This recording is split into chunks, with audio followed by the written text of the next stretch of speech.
exciting. That up behavior not only lets us look at the underbelly of them and check it out, that's actually a form of exercise. The features in this yard are really amazing.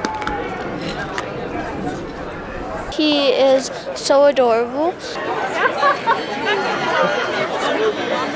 Just a real treasure to have this in Denver. This is our new Edge exhibit for Amur tigers.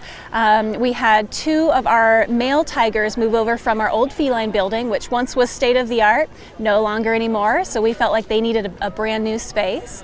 This exhibit has 2 large yards and 1 off-exhibit yard. It is about double the size, both indoors and outdoors, of their former home.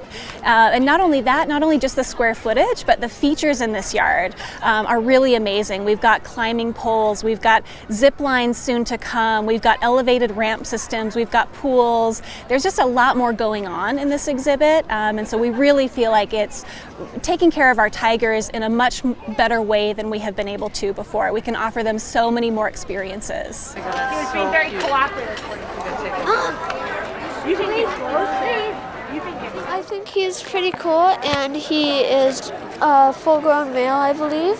And I'm actually a reporter for Colorado Kids, which is kind of like the Denver Post, and I got sent out here to take a look at this guy and the other one over there and do some reporting, and I'm excited because I love tigers. We take into account a lot of the natural history of the species that we're working with, and we know that tigers like to be elevated. A lot of cats like to be elevated and be able to look out over their surroundings. That's not something we could provide them in their old exhibit, so we wanted to make that a feature of this exhibit. And we wanted to capture a lot of their natural behaviors, their clawing, their scent marking. We've got a lot of places that we can anchor enrichment so that they can chase and grab, and we just have a lot more options here. When we start to build an exhibit like this, we really take into account the animals' welfare and what do they need, and we build around what we feel like they really need. Are you a big fan of the zoo? Do you come often? Or? Oh yes, I have them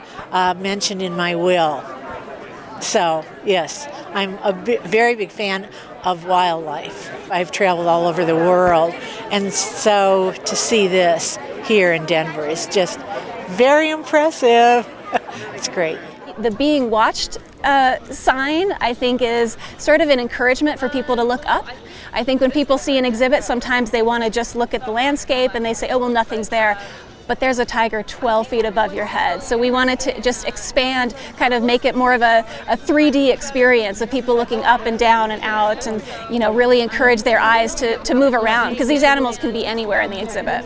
I like how they're being conservationist, and some of these animals they'll rescue from the wild because they're going endangered, and this helps them not killed by poachers, which is a good thing. They're in a great conservation story. There's only about less than 400 Amur tigers left in the wild, which is not a big enough number, and that's something that we really want to tell people about, and spread the word about what they can do to help, because the tigers are a lot of people's very favorite animal, including one of mine. We absolutely love them, so we want to give them the best chance, we want to give them the best forum to tell their story.